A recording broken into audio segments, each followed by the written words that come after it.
We're here with Jim Whiting, and Jim's going to talk to us today about Margot. Margot Intergalactic Trash Collector. This is a book I self-published. I have 3 issues out.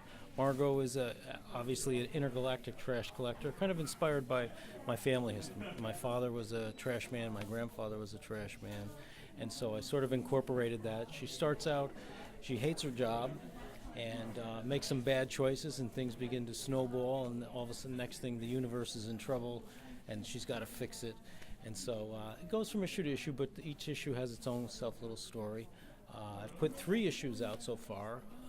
They've been funded on Kickstarter, and I'm working on a trade paperback collection that'll be out in the spring, and then a 4th issue.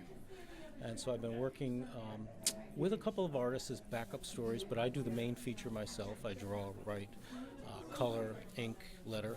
And so in the newest issue, the 3rd issue, I have Marcelo Trom, who does Zombie Tramp. Okay. I don't know if you're familiar with Zombie Tramp. And so I hired him to do a backup feature. I wrote the story and hired him to draw it, and then a colorist. So trying my hand with doing other people working on my character, which is kind of fun too. So I was able to expand the Margot universe a little bit.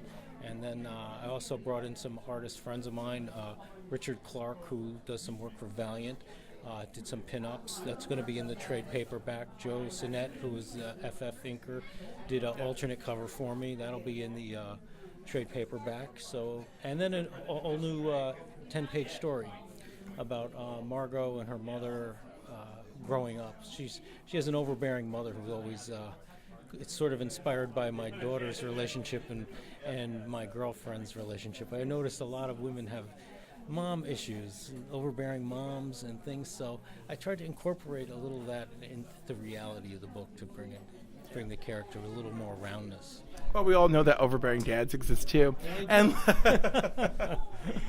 it sounds really great. And of course, I'm going to segue off of Margot and her mom right into family and the holiday. And do you have any favorite Christmas memory you could share with us? Oh yeah, when I was 12 years old, I really wanted how to draw Marvel comics the Marvel way, Yes. And that was like the Christmas present for me.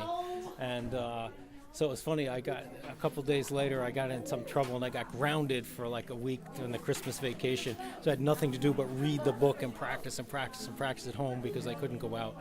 And I still have that copy. It's pretty dog-eared, but that was, to me, was the best Christmas present I could ever got because I've loved drawing comics since I was a little kid. So. That's really great, and I'm happy because I know so many people who drawing comics the Marvel way was the book for them, and for years, I know so many people who benefited because they had to have that comic, and now it still continues, and we have new printings, and it's really exciting. And I give those out to aspiring artists. I have some nephews who are aspiring to be artists, and so I give them the book and I say, here, start practicing. All right. Thank you so much for joining us. Sure. Thank you.